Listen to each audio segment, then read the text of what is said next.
Good day, or I should say good evening. Okay, my friends, this video here today, I would like to talk about Arabic being spoken on the streets. Now, I want to particularly make this video for those who haven't studied Arabic before, or they haven't studied Arabic before and are interested in learning Arabic in the future. Now, I want to clear up some misconceptions about Arabic in general.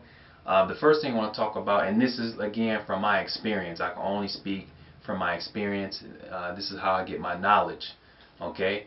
Now, there are various types of Arabics, like the dialects and whatnot, and the one that you will find being taught in schools is Fusha. Fusha is a classical Arabic.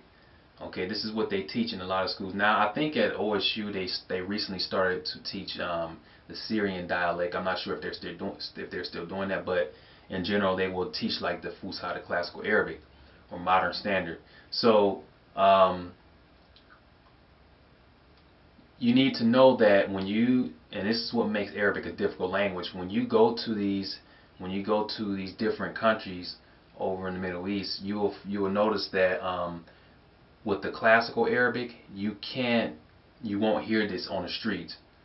A lot of the times you won't hear this. A lot of times you will hear them speaking in their local language. Like if you go to Egypt, obviously they will be speaking in the Egyptian dialect. So that's why it's so difficult to learn Arabic, because you need to learn not only the classical or modern standard, you also need to learn a dialect. Okay? So if you wanted to eavesdrop, you say, oh, I'm going to learn classical Arabic and I'm going to go over to these countries and I'm going to be able to eavesdrop. You won't necessarily be able to eavesdrop because the form you learn is more proper. Now, you will be able to hear that form on television, any type of media. You will be able to hear that. Imams, like the imams, a lot of them, they speak the classical form. So it's very important to be aware of that. Now, in my experience, I had two experiences. I tried to practice Arabic with someone. I tried to level up. And the form I tried to use was classical. It was Fusha. And when this guy, he told me he's from Palestine. He was with an Indian guy. And I started speaking to him in Arabic and he started laughing. And then he told me, he's like, yeah, he's like, I speak Arabic. And then I asked him where he was from. He told me he was from Palestine. And then I asked him why he wouldn't speak in Arabic, and then he was responding all in English. And he told me that, he said, well, he kind of like, I don't know, before he told me, he's like, wow, you speak Arabic really well, your Arabic is better than mine. And then I was like, so why won't you speak in Arabic then? Why won't you speak back in Arabic? And he's like, you sound just like my professor. You sound just like my professor. He said, I can't speak that. I can understand what you're saying, but I can't speak that. You're speaking in the classical form. He said, I speak the Palestine local language. So this is why he was speaking back to me in English, because I don't know the Palestine local language, so why would he try to respond back to me in his local language? Why would he do that? So that was one experience. And I had another experience, same deal. I was speaking to a guy, he was responding back to me in English, and he told me that he doesn't speak that form. He understands, but he doesn't speak it. So when you learn this classical form, you can't expect to go out on the street and level up with anyone. It's not going to happen. Now, you may find some people that can speak it, like I said, an imam or someone in the masjid. You can practice with them, but someone locally they've never been to school before, especially like older people. You'll find some older generations that they've never even studied. They've never been to a university. If you try to practice Fusha with them, they won't be able to respond back to you. But if you know like a local language like Egyptian Arabic or even Gulf Arabic, then you may be able to converse with them. So this is very important to keep in mind. You can't level up with everybody with classical Arabic. It's not going to happen. So I still have yet to this day to find someone who I can actually converse with in this classical form that we can go back and forth. I haven't found anyone.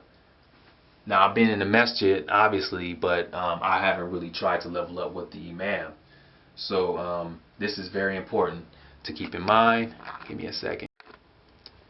So I know there are many people out there who are interested in learning Arabic And another thing to keep in mind is when you like Iran, this is a big misconception in the media.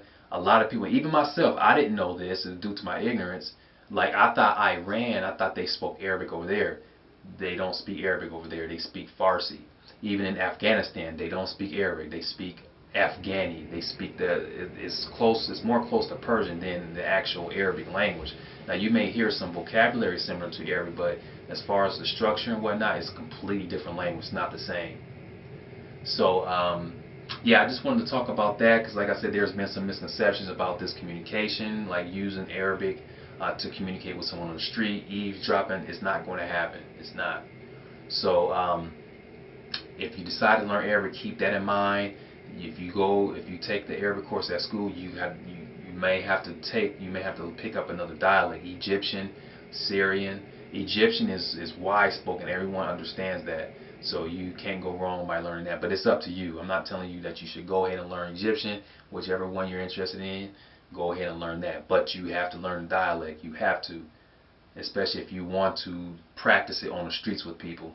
So that's the end. That's the end of this video. I want to ask native speakers of Arabic, what do you guys think? Do you guys suggest someone to, after learning this classical form, to learn a dialect, or should they go straight to learning a dialect? If it was me, I want to learn both. I want to be able to understand stuff on TV and radio. So I want to learn the classical form and a dialect, which is in my case Egyptian Arabic. That's the one that I started with first. So that's it for this video. Thanks for viewing, and I look forward to you guys' comments or video responses.